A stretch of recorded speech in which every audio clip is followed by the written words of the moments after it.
نماز توبہ. ہر انسان خطا کار ہے. انس رضی اللہ عنہ سے مروی ہے کہ نبی صلی اللہ علیہ وسلم نے فرمایا ہر ابن آدم خطا کار ہے اور بہترین خطا کار وہ ہیں جو بہت توبہ کرنے والے ہیں. اللہ سبحانہ وتعالی بہت توبہ قبول کرنے والا ہے.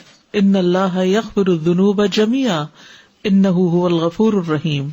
سورۃ شورى میں آتا ہے وَهُوَ الَّذِي يَقْبَلُ التَّوْبَةَ عَنْ عِبَادِهِ وَيَعْفُو عَنِ السَّيِّئَاتِ. وہی تو ہے جو اپنے بندوں کی توبہ قبول کرتا ہے اور ان کی برائیوں کو معاف کرتا ہے. گناہوں کی کثرت کے باوجود توبہ قبول کرنے والا ہے.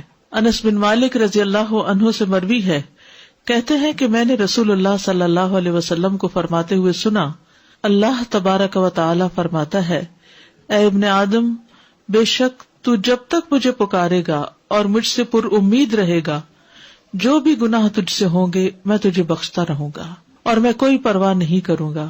اے ابن آدم اگر تیرے گناہ آسمان کی بلندیوں تک پہنچ جائیں پھر تو مجھ سے بخشش طلب کرے تو میں پرواہ کیے بغیر تجھے بخش دوں گا اور میں کوئی پرواہ نہیں کروں گا. اے ابن آدم اگر تو زمین کے برابر گناہ لے کر میرے پاس آئے اور اس حال میں مجھ سے ملے کہ میرے ساتھ کسی کو شریک نہ کیا ہو تو میں تجھے ان گناہوں کے بقدر بخشش عطا کروں گا. تو اللہ سبحانہ وتعالی سب گناہ معاف فرما سکتا ہے. تو اس لیے انسان کو کبھی بھی مایوس نہیں ہونا چاہیے. اللہ سبحانہ وتعالی دن رات توبہ قبول فرماتا ہے.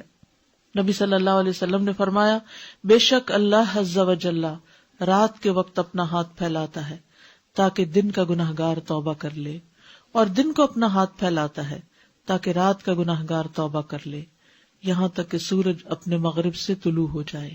جان نکلنے سے پہلے تک توبہ قبول کرنے والا ہے.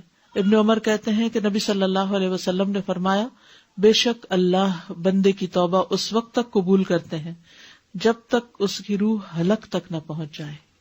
تو اس لیے انسان کو کبھی بھی مایوس نہیں ہونا چاہیے. نماز توبہ کی فضیلت.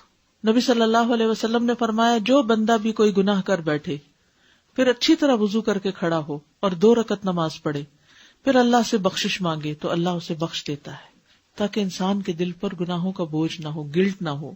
پھر آپ نے یہ آیت پڑھی والذین اذا فعلوا فاحشۃ او ظلموا انفسهم ذکروا اللہ فاستغفروا لذنوبهم ومن یغفر الذنوب الا اللہ ولم یصروا علی ما فعلوا وهم یعلمون.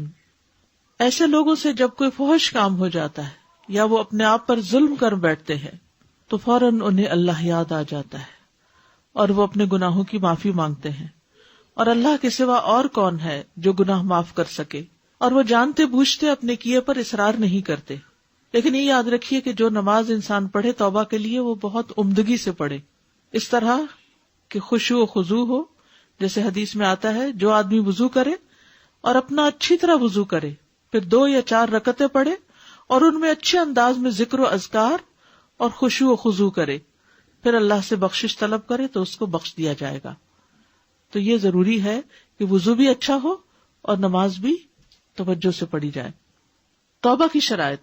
نمبر 1 خالص توبہ کرنا، توبوا الی اللہ توبۃ نصوحا. نمبر 2 نادم ہونا. حدیث میں آتا ہے الندم توبۃ، ندامت ہی توبہ ہے.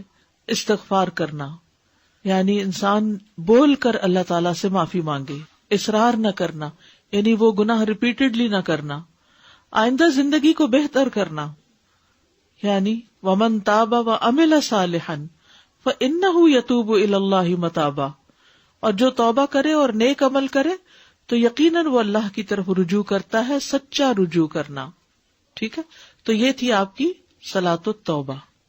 یعنی جب بھی انسان سے کوئی گناہ ہو، کسی بھی گناہ کا بوجھ دل پر ہو، کوئی گلٹ ہو، کسی طرح کی پریشانی ہو، کاموں میں رکاوٹ آ رہی ہو اور انسان کو اس کے گناہ ستا رہے ہوں اور غمگین کر رہے ہوں، غمزدہ کر رہے ہوں، ڈپریشن میں مبتلا کر رہے ہوں، تو انسان اچھے سے وضو کرے، اچھی سے نماز پڑھے اور اللہ سے رو کے دعا کر لے کہ اللہ مجھے معاف کر دے.